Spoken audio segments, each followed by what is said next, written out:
What's up mga kamundo? For today's vlog, tara samahan niyo ako pumunta ng Hiroshima sa may Peace Memorial Park kung saan makikita ang Atomic Bomb Dome.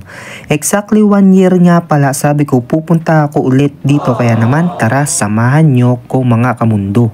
From Kodamatsu Station, sasakay kami ng Densha at magnonorikay naman kami sa Iwakuni Station papunta ng Hiroshima Station mga kamundo.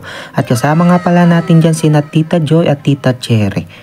At nandito na nga tayo sa Hiroshima Station. Pagkatapos naman yan ay sasakay ulit kami ng Densha papunta naman ng Peace Memorial Park mga kamundo. Chikan kakaro din pala ang pagpunta namin dito kasi halos alas 3 na nga kami nakarating dito sa Hiroshima. Biglaan din naman kasi ang gala namin dito, kaya naman giri-giri ang alis namin mga kamundo. Kaya naman sobrang talagang pagmamadali ang inabot namin dyan para lang punta ng maaga dito sa Hiroshima. Kaya naman tara samahan nyo kami at yun, fast forward, andito na nga kami sa Peace Memorial Park mga kamundo. Sobrang ganda nga dito, kaya naman talagang babalik-balikan mo kapag napuntahan mo. Bukod sa sobrang daming galaan at makainan na masasarap, talaga naman dinarayo ito ng mga turista at pati na rin ng mga lokal dito sa Japan. Napaka-historical kasi ng place na to mga kamundo.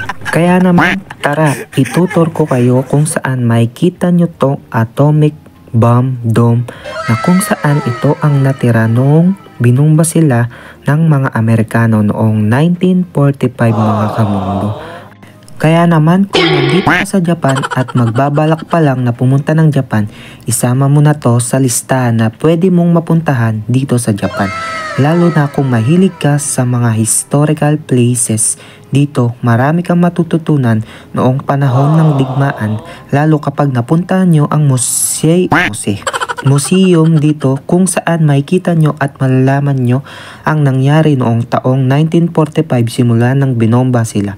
Makikita niyo ang paghihirap at ang naging epekto ng pagbomba sa kanila. Kaya naman karamihan din sa mga Hapon dito hindi sila nagpupunta doon kasi nga naiiyak lang sila kapag nakikita nila ang mga pictures at nangyari noong binomba sila. At yan nga pala ang bell ng peace ng bawat isa mga kamundo. Kaya naman tara, lakad-lakad pa tayo dito at dito makikita nyo yan. Diyan nga pala nag-aalay ang bawat isa kung saan dyan ata nilibing ang mga mga namatay at mga labi. Yun. Yan makikita nyo, yan nga pala ang museum ng Peace Memorial Park mga kamundo.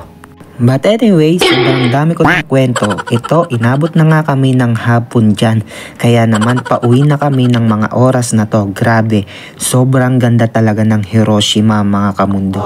Dito ko halos unang naramdaman ng Japan nung una kong pupunta dito kasi naman ang daming malalaking building. Char!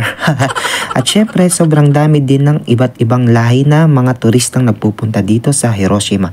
Kaya naman sabi ko sa sarili ko na babalik talaga ako dito. At eto na nga, nakabalik na nga ako dito at masasabi kong babalik at babalik pa din ako dito mga kamundo.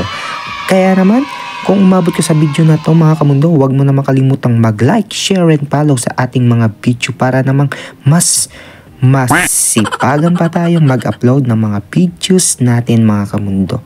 Kaya naman, maraming salamat sa inyong suporta, sa pag-support nyo sa lahat ng mga page ko mga kamundo, sa panunod nyo sa mga wala kwenta kong vlog. Charis! Yun lang mga kamundo, maraming salamat sa inyong panonood. Hay! Chane! Like and share nyo na yan mga kamundo ha. Maraming salamat sa panonood. Kita-kits ulit sa ating susunod na video. Yun lang. Hay!